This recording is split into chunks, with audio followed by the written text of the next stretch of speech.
Welcome to the Judgment Free Zone. You've downloaded the Alcohol-Free Marriage and More podcast, episode 67 for November 1st, 2023. Now adjust the volume control so that the sound can be heard in all parts of the room.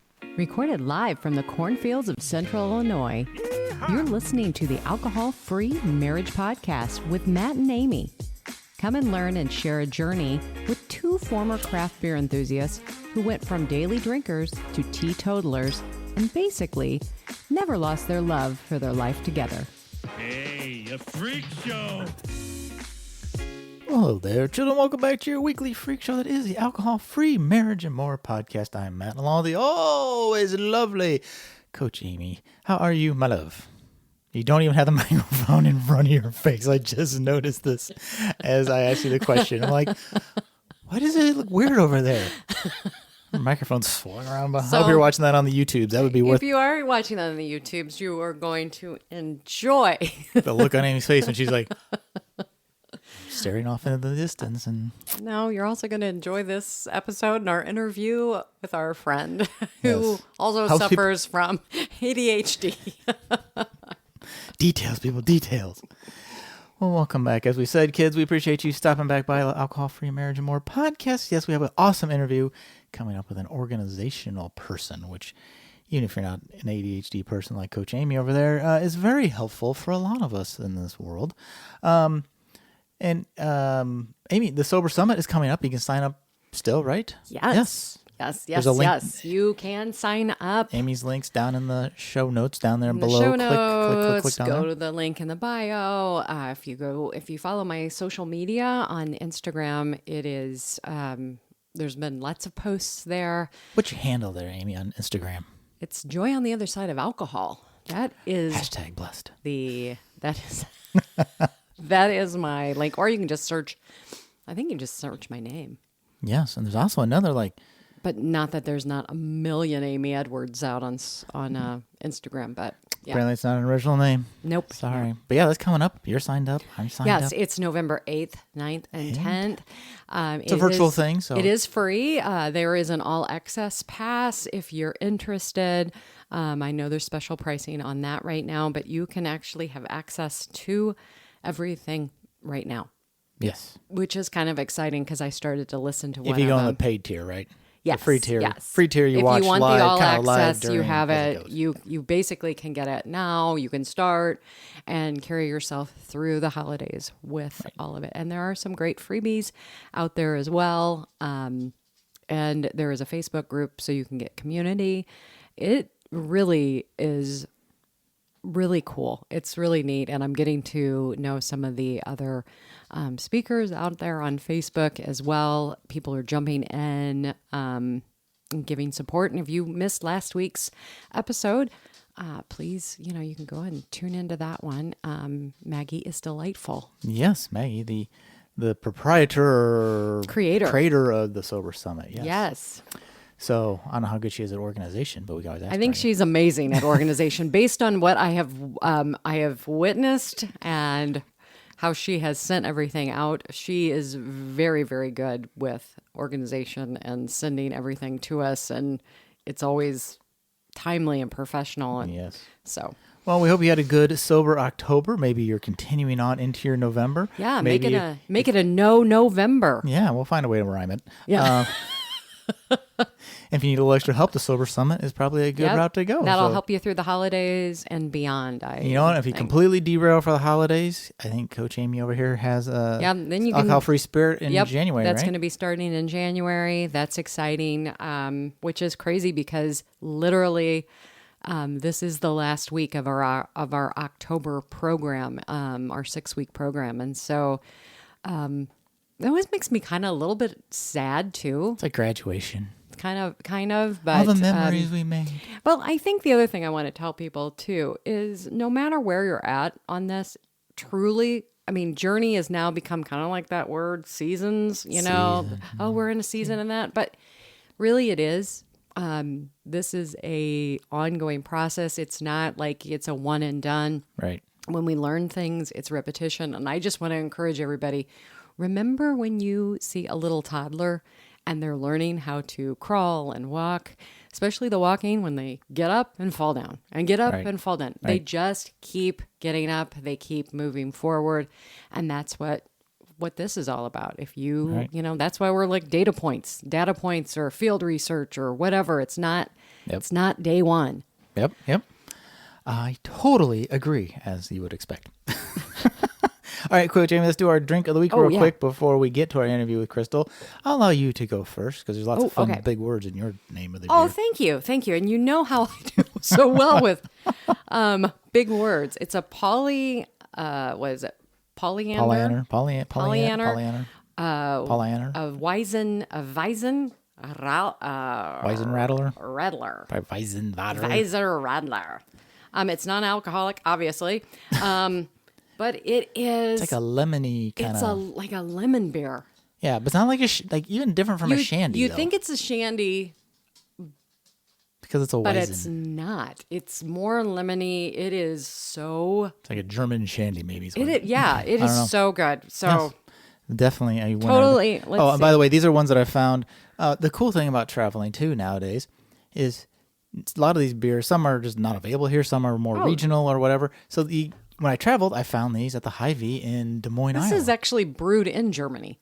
Yeah, it's I did German- not. yeah, I did not realize because yes. sometimes things are. German, quote unquote. yeah, they're- yes. Yes. Well, mine is brewed in Kansas City, Missouri, which I was nowhere near any of these locations, but Boulevard Brewing, which is well known for their alcoholic beer. I didn't even know they made an NA beer. This is their Flying Start IPA, which is really good. I love the I like the graphics on there the too. graphic on the can and the blue is really cool. So, if you're on a road trip somewhere, stop in your local Hy-Vee. If you have a Hy-Vee nearby, they always have good non-alcohol options. But stop in your local liquor store or grocery store and see what they've got. You were in Iowa. I was in Iowa, yeah. I found 4 different beers. I'm walking out with all this. I'm like, I don't need it, but I can't find this at home. And Amy's like, ooh, like this one is really good. I said, good. You'll probably never be able to find it again. Well, here anyway, but we'll see. Well, I don't know about that because We can ask. I can take a picture and I can say, "Hey, your Hy-Vee over in Iowa." That's true. Hy-Vee had in it? Iowa. Well, the Maybe- different beer distributors, so. But maybe they can talk to their beer Maybe. distributor. I got a guy who knows a guy. and who this might know a guy can talk yeah. to that guy. All right. Well, I go talk to my guy, Amy. Why don't you tell us about Crystal on our interview? Oh my goodness. I am so excited about this. This is one of our interviews that is going to be a part of the and more. And helpful. Yes, it's so great. We are thrilled today to welcome my friend Crystal Larkin. And she is a professional organizer serving clients in the Bloomington, Normal, Illinois, and surrounding areas. She does, I think, do some consult via Zoom. So just to put that out there. But she's going to share her journey from chaos to calm. And you're going to discover how she used simplification, really, and decluttering, and how that can actually ease challenges with ADHD. That was something. Or just anxiety in general. Anxiety in general. And Crystal's mission is to relieve individuals who are overwhelmed by their societal expectations of this overconsumption. And she's going to offer practical tips and encouragement and really, sharing her passion for decluttering. And her business name, I just want to make sure I get this right, is Crystal Clear Professional Organizing. And her motto is declutter, downsize, and organize. And so we hope that you will enjoy this interview with Crystal. Welcome, Crystal, to the podcast. We're so excited that you're here. You are actually local. You are actually from the cornfields like we are. You're just a town or so away over in Carlac, Illinois. And we wanted to talk about ADHD, organizing, and really just kind of jump into your story about, let's say, stuff and decluttering. And let's just talk about your personal story on all of that and how you came to be a professional organizer. Absolutely. Well, thank you so much for having me. I'm glad to be on here. And I will say, when my boys were younger, we had all the things. We had all the toys, all like too much. And I would use the word I was stress paralyzed by all my stuff. It was everywhere. It was too much. My piles had piles. Everything just was out of control, chaotic, and crazy. And it was then that we were building our new home, which we are now in, and I was determined to have less. Every space was going to be functional, have a purpose, have a plan, and everything was going to have a home and be aesthetically pleasing. So it was a big shift for us. And I'd never designed a home, but I did. And we're very happy in it now. And it's been 7 years. But I will say that was the pivotal point for me, to make a change. And it was just a great spot to do that at. So after completely decluttering our home and changing our color scheme, getting rid of all the wood, now we have painted white wood, gray, simple.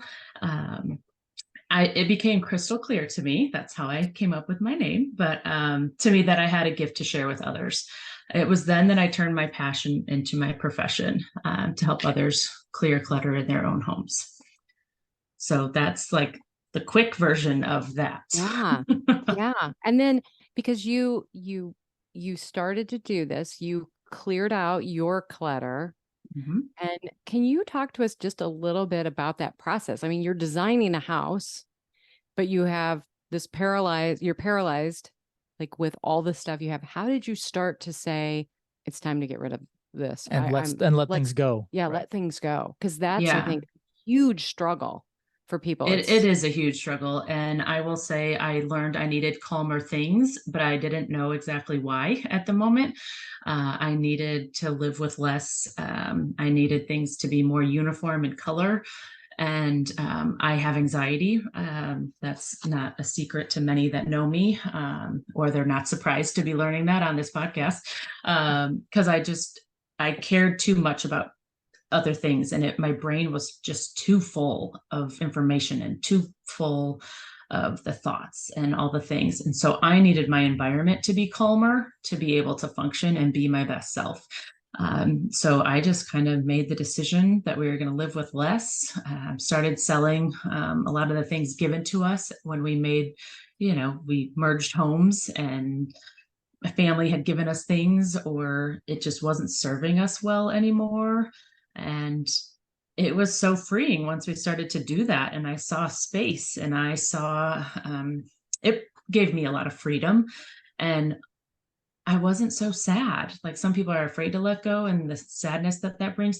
But for me, it was exciting and invigorating, and just like, what else can we get rid of? I bought this, I was just so excited. So that's kind of where it started. Because when I'm listening to you talk about this, were you addicted to your stuff at all? Like I collecting at the beginning? That's a great question. I don't think so. I would say I was a garage sailor, and I liked to find the deal and the hunt, and that those endorphins for me was exciting. When I got a good find or something like that, and I thought my kids needed all the things, and I took child development classes.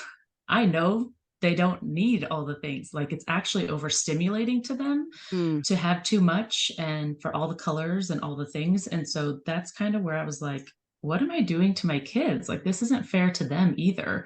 I need to have less options for them, because there's so many, they end up not playing with any of them. And that's not a good environment either. And how old were they when you went through this? Well, I need to be able to do math, but it was 7 years ago, and they're 15 and 13. Okay. Yeah, so they were younger. So Yes. did you get pushback from them? Like, we're getting rid of stuff. I don't think so. I don't think, because we used to homeschool as well. So like, I had a homeschool room, and I had all the primary colors, and I just had so much, and I thought I needed it all to be a good teacher to them, and to be present and and all of it is a very big lie that I believed for a long time. So I wouldn't say I was like addicted to this stuff, but it was like an eye-opening aha moment. Like, where did all this come from? How did I accumulate all this? And then it was like, and now it's time to let go. And it just, Mm. I would say the memory muscle, once I did let go, it got easier and easier and easier and more exciting. And like knowing that we would start off in a fresh home with a fresh start was worth it. And the time and energy I put into it was the investment and was worth it. Yeah. Well, I want to ask you now, we were talking about like that for you, that overthinking, the overstimulation for your kids and for you. So you were recognizing that this is not good for them and this is not good for me. When did you actually go in and get diagnosed with ADHD? Yeah, so I realized I didn't even like hit on that with the anxiety. With anxiety came like the ADHD things, and it's like what came first, and it's hard to say. To me, the anxiety showed because that was more obvious. It wasn't until last year around this time at a chamber event that I had to put the shades down because it was too bright behind the screen where the presenter was presenting. And I happened to tell the person I was next to why I was doing it. And she's like, interesting. She's like, I just got diagnosed 2 weeks ago, and you have a lot of the same things I have. And I was like, come again? And anyway, she was the one that kind of told me what I had. And it was interesting. And we have been very close friends ever since. And so a lot of things make a lot of sense now. And it's only been a year that I've had my official diagnosis. And so it has Okay. been a huge learning curve for me in understanding it and what it means, and why I look back and now I wanted to make that change for my space. I don't like the color red. Color red to people with ADHD, or at least for me, is alarm, urgent, emergency. And my brain has that going on in its head all the time. So I don't need that in my life. So this is a new development for me, and I can't handle clutter. It's why I look around my counters and they're cleared and there's less. My cabinets aren't as crammed full and they need breathing room. My threshold for clutter has completely changed, and now it makes sense. And Wow. now I turned my passion into my profession after helping family and friends. Like, I just would show up in a space and they would tell me, oh, I'm really annoyed at my pantry. I was like, what are you annoyed about? And I'd ask questions, and then I would just dive in. I would literally go like this and get excited and just dive in with their permission, of course. So I did that for family and friends, and that's really when it became clear that that's what I needed to do for others. Oh, I want to go off 'Cause- script a little bit for a second. Okay, go ahead. So I'm curious, you talk about the declutter part, ADHD specifically, and this is a big Amy thing, is doom piles. Are they called doom piles? Mhm. Yeah, like piles, like, and talking about clear counters. Like I'm not the neatest person on the face of the planet, but I like some clearing spell. Like if everywhere I look has something, I just get itchy. Mhm. And she has these doom piles. Is that something that you help people with, or did you work through that? Like, what's the Yes, solution? Just 100%. what's Yeah, the solution? Just get a 100%. garbage can and dump it off, or I mean, I guess there's a twofold, right? Like, I can clean it off and we can get it clear, but it's that maintaining, right? Do you help Yes. people with that? Like, what's the magic trick to like not doom pile over again, right? How do you get around? So living with less is one of the ways, because it's less than to manage, it's less to inventory, it's less to process, it's less to manage all the things. And so when I'm working with my clients, I do try to help provide systems that to put into place that do help them with things like that. Sometimes it's recommending a certain product, sometimes it's not. I don't ever, a big question I get asked is, what products do I need before you come? And it's like, nope, nope, nope, big pause. I don't want to think of any of that until I've gone through the space with the clients. Like, it's decluttering always comes first. And then once we see what's left, then I would decide product, or if there's a certain thing, or maybe the client already has something that can be used. Like, I really try to repurpose things instead of having them spend money, because I can't tell you how many of my clients have all the organizing things, Yep.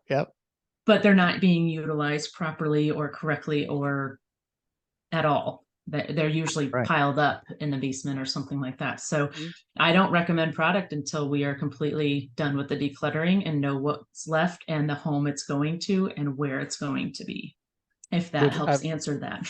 it does. And what I've heard is to kind of probably help maintain some of that is don't put it down, put it away. Right. Like, Yep. so that I'll just throw it here, I'll just throw it here, I'll throw it here. Well, I think it sounds like once you're done working with them, it has a home. So whatever's in your Yes. hand, put it home. It wants to Yes. go home, Mhm. you know? Yeah, well, and Exactly. that kind of leads into that decision making, Uh-huh. because when you have the pile, I know there's something, like in my brain, it's like, okay, I'll just put this here. I'll come back. But what ultimately happens is then Mhm. I put off, well, I've made a decision to put it there, but then there's another decision I have to go back. But usually every time I go by it, there's a decision being made. Are you going to address it now or later or never? Or Or never. Yeah. yeah, or a point where it's like, I laugh because I said to him the other day, we have underneath my sink there, I have one of those great, I have a container there. More storage. Yeah. Mhm. Yeah. I Organizing have solution. I organized, I put everything in there, and I bet I haven't even looked at anything in there for probably at least a couple years. So I told him, I said, the things that are on top that I use, I'm taking off, and I want you to take it and just dump it. Or Mhm. if there's anything that is of value, take it out and we can either sell it or whatever. But I don't want to even get into Process it. Right. You don't even want to see it. You don't even want to think about it. it. You just want it out of there. Yes. Yeah, because I Yeah. know that's one of the things. And I wanted to talk about that decision making. Is that something that I know you must have been probably suffering from it? Like, oh my gosh, what are we going to do with all this stuff?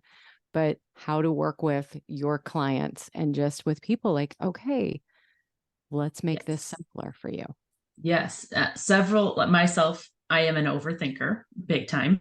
I'm too much in my head. My thoughts have thoughts. Those thoughts have thoughts. And then there's too many. It's too much. It's too much. And so, um, that is very similar with my clients as well, very much so. And so decision making is tiring. It's exhausting because our brain is tired.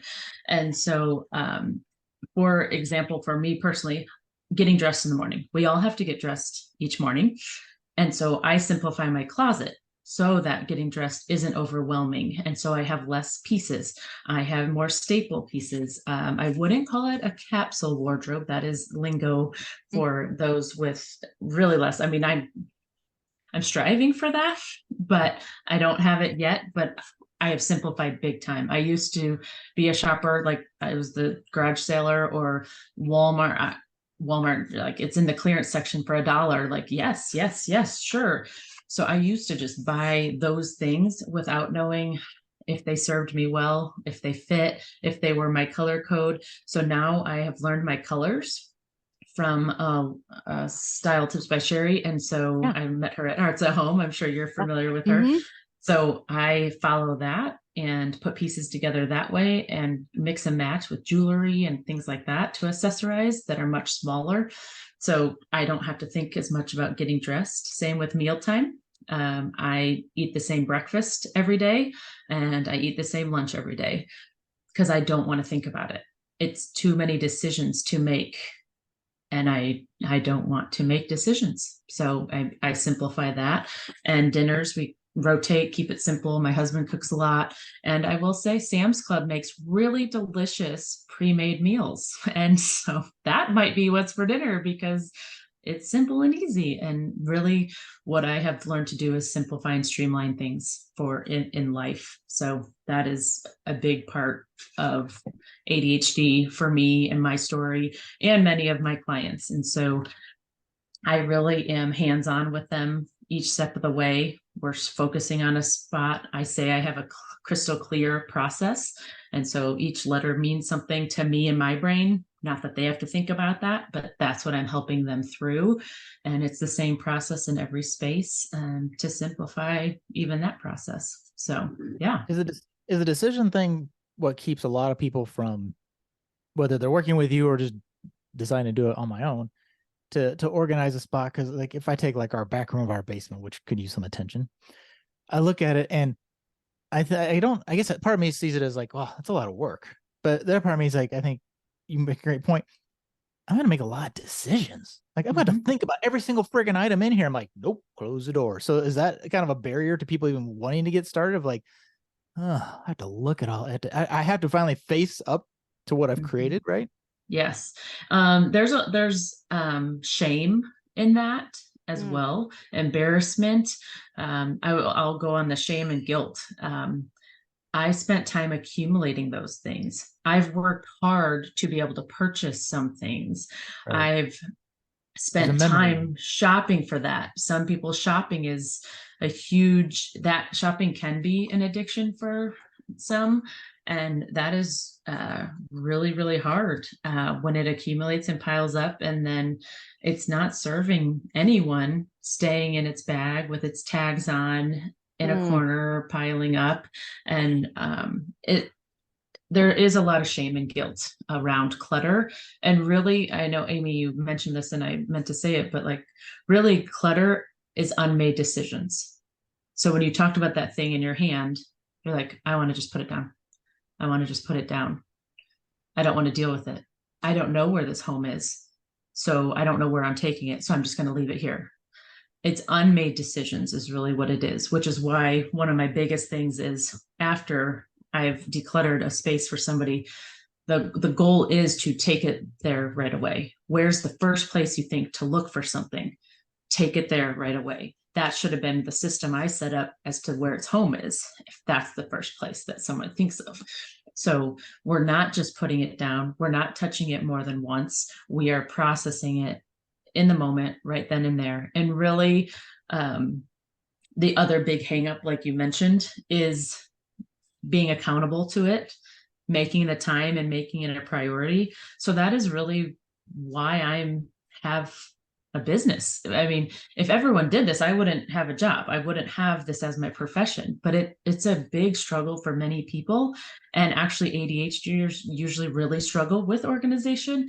I just happen to, it is my hyper focus. And so I am focused and I am determined. And so in other people's homes, I'm not overwhelmed seeing the clutter, because I know the difference and the benefits it can have once I've worked with them and we've made decisions and I've gotten things out of there, that they can then see that too. Right now, they're in the stress paralyzed like I was 7 years ago. But by having me come in, I'm a neutral third party. I'm not attached to the things. I can guide them through that process and we can make progress. And I always say progress over perfection is the goal, because any progress of things going in the trash that are broken, or, that pile or those, I'm going to fix that someday, or I'm going to glue that, or I'm going to mend that. Well, if it's been 10 years, if it's something you are going to do, I let them keep it. And it's an action item for them. And usually I'm working with them more than one session. And it's like, okay, what's that time frame? What's that deadline? Yeah. And then we're gonna decide. And truly, you're a coach. I mean, you go in, you're helping them, because when I'm hearing, the shame and the guilt, I can tie that into, with drinking too. And the end of day decision making. People fall off the train a little bit because it's like, oh, I don't make no decisions, I'll just drink. Yeah, the decision making fatigue, you have all of that, and it definitely all kind of, it ties in for a lot of people. There's a lot of us who drank to, like I said, to calm all of that down. Well, then you're sitting there and you're sitting in all of your clutter. Then you get drunk and you buy more crap on Amazon. Then it just adds I know, I find this just so interesting. And what I wanted to ask you too is, how do you, like you were talking about your process, how do you start that with somebody? What would they do if they wanted to, work with you, and, like, how do you do that whole process? Yeah, so they would reach out to me. We would set up a consult, and I would come into the space. The consult is free of charge at this point in time. Others charge for it. I don't, because I don't want that to be a barrier for allowing me in. They're already being very vulnerable, allowing me into their space and to see their clutter. And so that's what we do. And then they just kind of walk me through what spaces drive them crazy. And then we prioritize that as to what would be make the biggest impact. A lot of my first big client was like, my laundry room. I need my laundry room. And so once she saw what I was able to do in the laundry room, she's like, yes, please. And she hired me for her whole home. And we are still friends, clients today.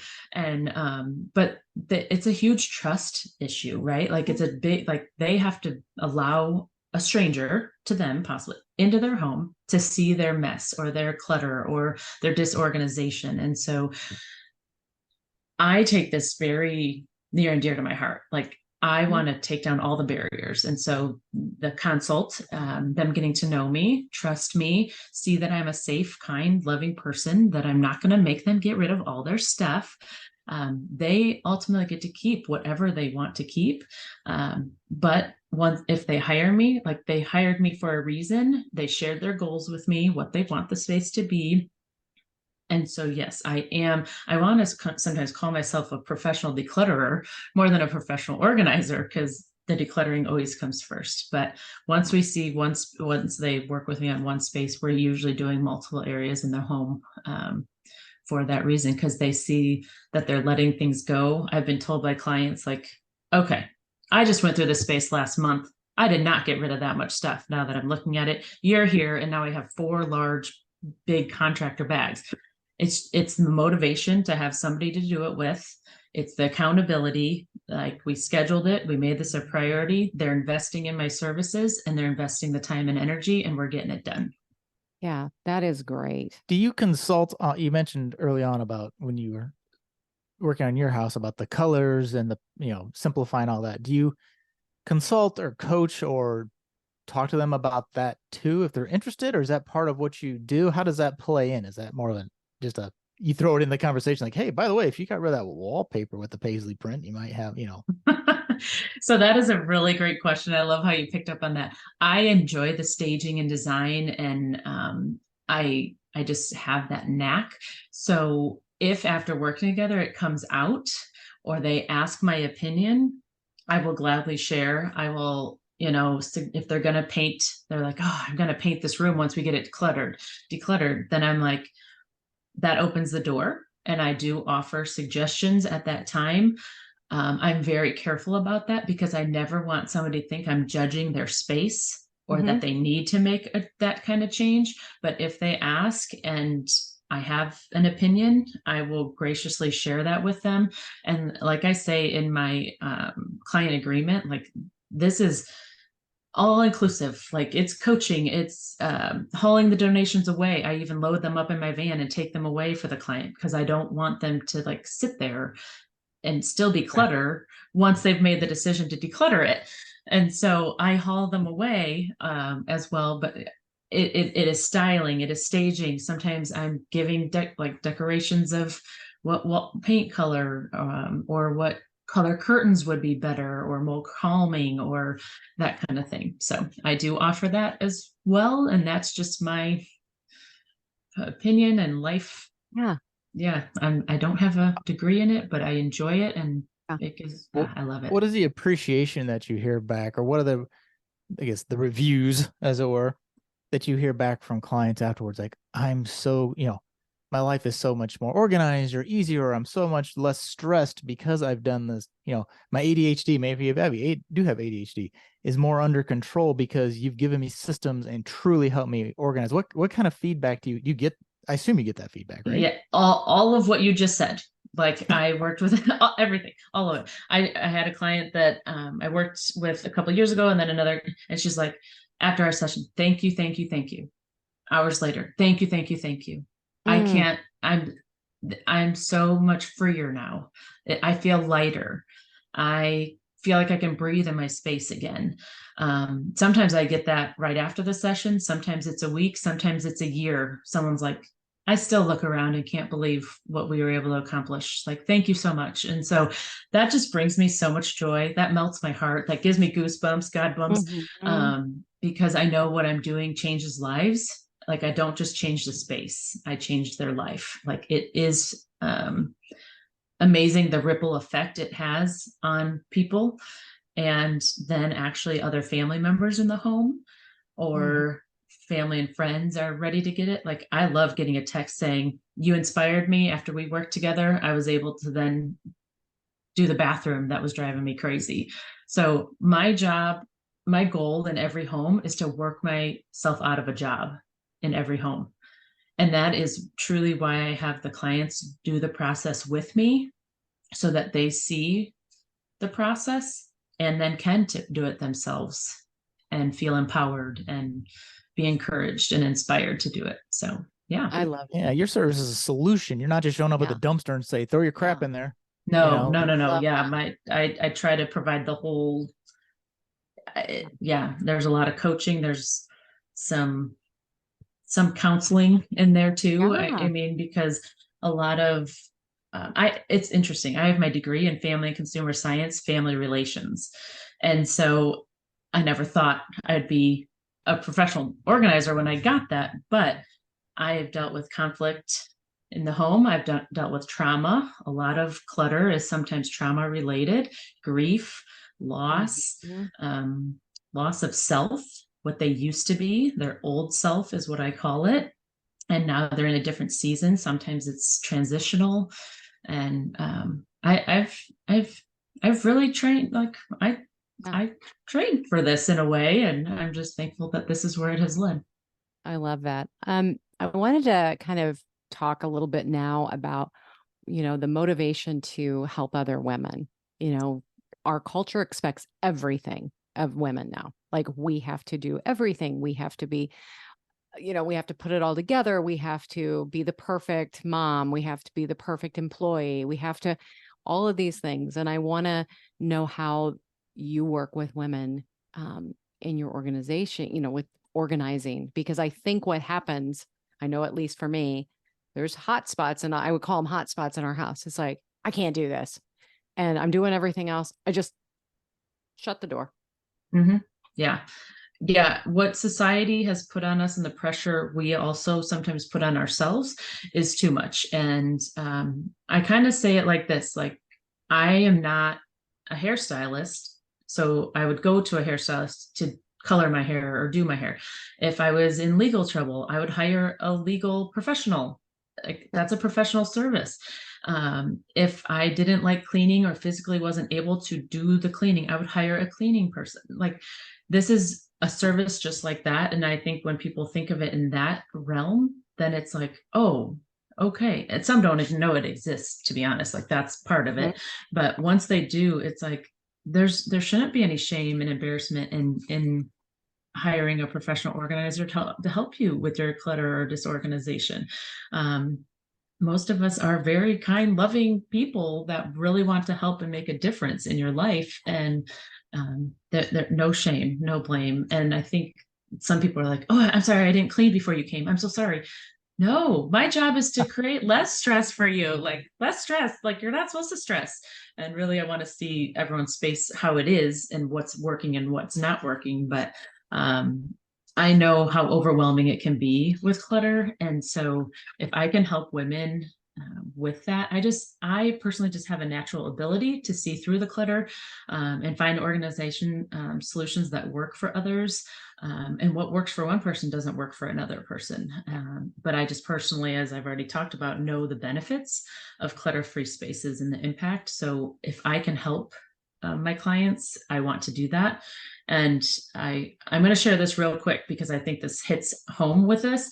This was what a client posted on her Facebook page after working with me. I treated myself. I've always struggled with starting a project and not being able to finish it how I want it. I also just didn't know how it might work best. Crystal clear professional organizing has been amazing. Life has always had a way of making me feel like I am a terrible housekeeper, a failure as a mom, for not setting a better example. Like I was bad at time management since I never had time to keep the house. I realized that it was okay to ask for help. I always do better with some guidance. Crystal has provided me with the guidance to move forward and understand my worth. Who knew that decluttering could do that? Wow. I mean, that That's- speaks for itself. That is Yeah. why I do what I do. And I don't ever, like, that breaks my heart. I don't ever want anyone to feel that way. And I really don't, when we're working together, or ever want. And so, like, that is why I do what I do. And that is why I work with women to help clear clutter, because Yeah. no one should feel like that is their worth, whether they keep the house or not. I mean, I will not be making meals from scratch. Like, that's not my gift.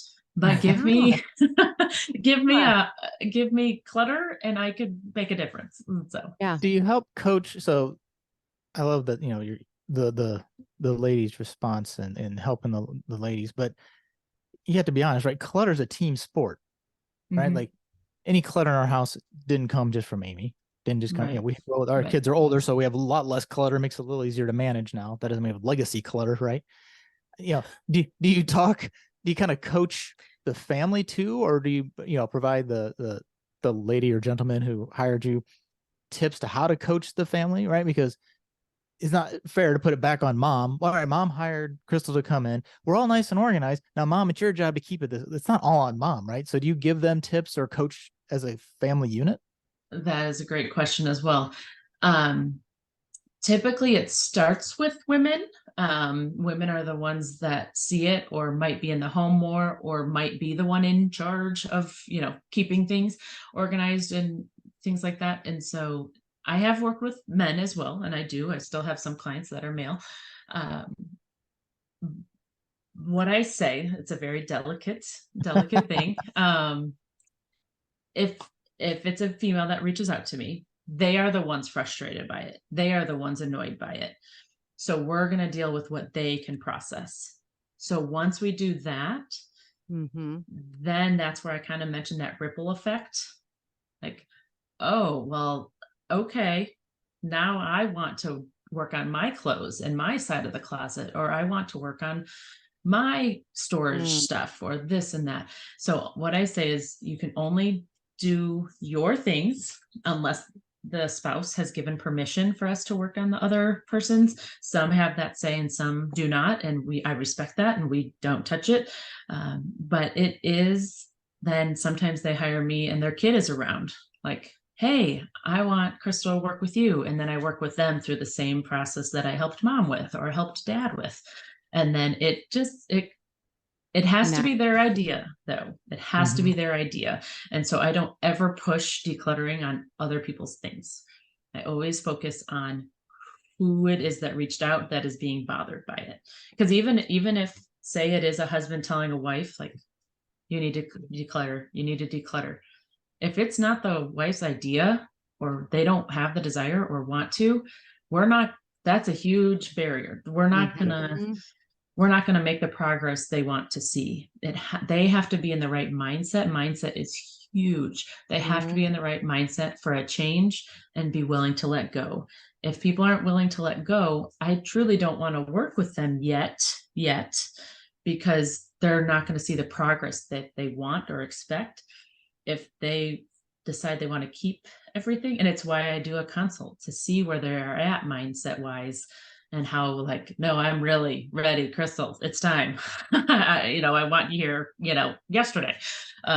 So I hope that answers your question. But yes, it becomes a family thing when it is a family priority. But if it is just one person in the home that it's their priority, we give it time, and but we still do work through solutions and Interesting. things. That's a lot like alcohol coaching, right? Yeah. Because Amy will always tell, like, you can only worry about you, You and have then to work on you. and then Stay in your own lane. just like our example, I came along for the ride later, right? So at my own pace, my own mindset. So a lot of analogies to alcohol. Yeah. So the next thing I wanted to ask you is, do you have maybe just some practical tips to get started for our listeners that, like, okay, you want to start in one area or something like that you could share with us? Yeah, absolutely. And I know that hiring a professional organizer isn't in everyone's budget. So these are ways that you can start. I do encourage starting small. Starting small is always the first, because it's daunting, right? Like the task hasn't been done because it's been daunting or too much, or you're exhausted, or you're really, I say you quit before you start. And so we don't want that for you. Like, so I say start small by doing one drawer or one shelf or one cabinet. Then you see that space and you're like, oh, okay, I just did that. And you're encouraged, you're inspired, and you're motivated to do more. Another thing I would say is ask a friend if they can come help you do it, or trade off working in each other's homes. That's always helpful because, like I say, like I'm coaching, it's a body, I'm kind of body doubling, like being there for them, helping them through the process, and somebody not attached to your stuff can help through that. Tasks are so much more fun with a friend. We all know that. You could even do virtual organizing and both have yourself on camera and talk through it, or even that is encouraging to know someone else is kind of keeping you accountable and you both want to see progress. And so that is a huge tip I would recommend. Timers are your best friend. Start with 5 minutes. For ADHDers like myself, time just kind of escapes if I let it, but a timer like keeps me accountable. Like, okay, 5 minutes, I can handle you can handle anything for 5 minutes. And then the next time I'm like, hey, I'm competitive. So it's like, oh, well, I'm going to do 10 then. Like, I'll show you, so like, that's like the competitiveness in me, but then just build up to 15 minutes. And then 15 minutes won't seem daunting. And then you'll be doing it for 30 and just seeing the progress. I would say pair decluttering with something you enjoy. So that's a big ADHD thing, but it can work for anybody. Listening to music or a podcast or an audiobook is what I would recommend. Helps the time go by really fast. And you're like, wait, where did that time just go? I just read this whole book. Look at me. This is the competitiveness, and make it a game or a race to see, like, if you want it to be a family thing, go, who can find 5 things the fastest from your room? Go work on that. And it's amazing how incredibly fast kids will work. When the other way I like to help clients frame this in the mindset is think of how you're going to be blessing others. If it is not serving you well in your space now, and it frustrates you, or you get annoyed at it, or you roll your eyes and you just close the door and don't start, think of how you can bless others by bringing it to a thrift store, or just blessing others however you see fit. For me, donation centers work because I usually have large amounts in my van that I need to get rid of so that I can cart my kids around. Remember progress over perfection. If you threw a few things of trash away, that's a win. Celebrate those wins. If you were able to find 10 things to donate, be excited. Don't be like, oh, I didn't find 20. It's like, no, be excited you found 10, because the next time you set your timer to do it, you'll find more things. And really, I would say limit the amount of things coming into your home to begin with, because you'll have less that you need to process and go through. And and when you I love that. So that little part right there, like, you have people who to limit, like, do you have questions that you have them ask themselves, like when they're going to buy something? Do you have anything like that? Like a tip for people, like if they're like, oh, I'm going to go buy this, and then next thing you know, they're back like where they were at. So that is an excellent question. And I will say, I want to hit on that in so many ways, but it's like, where do I start? So when decluttering happens, you know where things are, and you won't end up buying duplicates. You won't be at the store saying, oh, I don't have that. Oh, yes, I do. And I know exactly where it is. And so that's where I say, yes, decluttering is an investment in your time and your energy. And if you hire me or a professional organizer, and money, but you really, truly are saving money in the end, because you're buying less. You don't have 5 of the same thing. stored up in different areas because you know exactly where things are. And to also answer your question, I have clients that are like, I have what would Crystal do in my head every time I'm shopping or I'm online purchasing something. And so I will get those texts as well. Like, Crystal, you'd be so proud of me. I had 7 things in my cart and I didn't buy anything. It's like, yeah, you're learning. Yeah, you're winning. Yes. And I love how you said, like you're going to bless someone else. I mean, I have a table and I'm going to go by this thought right now. Matt, we're going to bless somebody with that table that I'm sitting there going, I can't get rid of it because guess what? Next year, somebody might need it who's moving, like one of our kids might. I'm like, okay, well, I'm going to send them to the thrift store.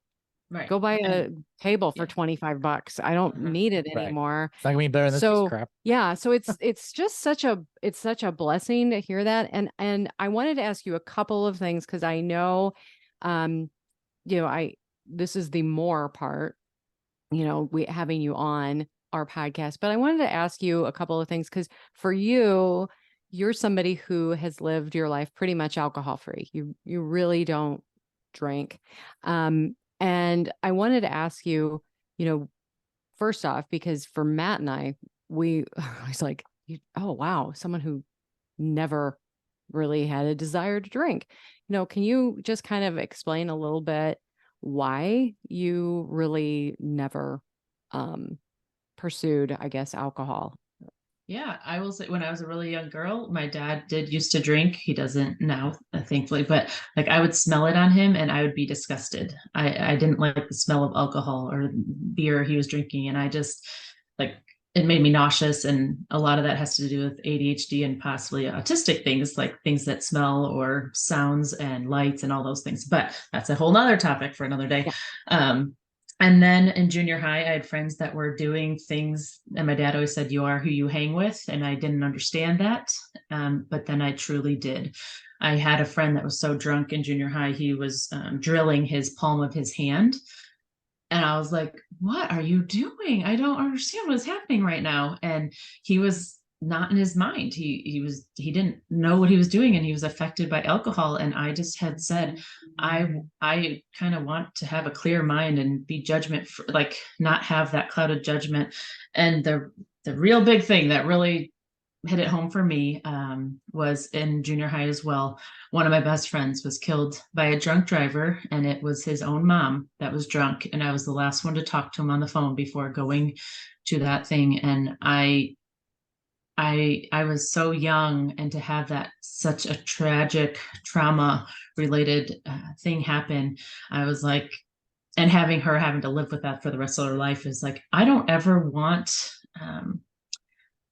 my head to be so clouded that I do things I don't know what I'm doing, or I hurt people, or I can't function or talk or not slur my words. And so it was really, my relationship with Jesus was what I wanted to be number one. And I didn't think alcohol and that really went together. And so I just made a decision at a very young age that I want to be in control of my own actions and thoughts. And I don't like how alcohol affects others and their ability to function. And I didn't want that to be me. And so it has never appealed to me. Wow. And how yeah. I wanted to say, first off, how mature at that age, because that was never something that ever, even with tragedies that happen, because I've had some similar experience, things that have happened in my life, and that it never occurred to me that to go the opposite way. So first up, I think that is absolutely amazing. And then the last question I want to ask you is how do you navigate social situations and professional situations, like where, especially being a business owner, around this, you're mingling, and I know you're in the chamber, and you and I are in the chamber together. And how do you navigate that? Because that's something for me that it was a huge worry. I'm like, how am I ever going to be able to do this? I mean, how am I going to be able to go to an event and not have a drink? So I would just like to see what your thoughts are on that. Yeah. And I will say, for me, I know it's not easy for others, but for me, since I made that commitment so young, like it hasn't been an issue. All my family and friends know I don't drink and they respect my decision. They know I'll be the DD. They know that they can go out and, you know, drink and I could drive them. Not that I put myself in that situation often at all, but if I'm at a wedding or a chamber event or any social event for that matter, I get a Shirley Temple and that feels special because I usually just drink water. Like that's my special drink. And like, I like the little cherry on top of that. But if people don't want to hang out with me because I don't drink, then they're not my people. Is how I've lived my life. If that's really going to be the barrier that we can't be friends because I don't drink, that they're just not for me anyway. But I don't judge those that are drinking though either. Like, so it's just like, you do you, I do me, and we all can live happily. Like it's fine. So I'm not a judgmental person. That's not important to me. I get that social drinking is a big part for a lot of people. It just has not been for me, and that's my journey. Everyone's is different. Yeah. Yeah. Well, thank you so much for being on the show. I mean, you've given such tremendous insight to how this works, and how our brains work. And I love the fact I wrote down, that clutter is unmade decisions. And that's going to be something that I'm going to start to look at now and ask myself. I'm looking forward to it. Extremely looking forward to it. If you're watching the video, you can see my face and know I'm full of, what. Amy's excited you were on this and heard the same thing she did so that it can be, the two of you working together. Crystal, we were talking about internet connection problems. So see you later. Wow. It's happening. Well, and I know you said, you also said like you're blessing somebody else. I think the other mindset shift to the other side of that is if you're keeping it, it's a burden to you. Think of that burden. It's weighing you down. It's not serving you well. You're annoyed. You're frustrated. Like you don't want to live in that state either. So yes, then bless others and let it go. Oh, I love it. I love it. I love it. Yep. Thank you so much for being on the show with us. And we will put your contact information and everything into the show notes.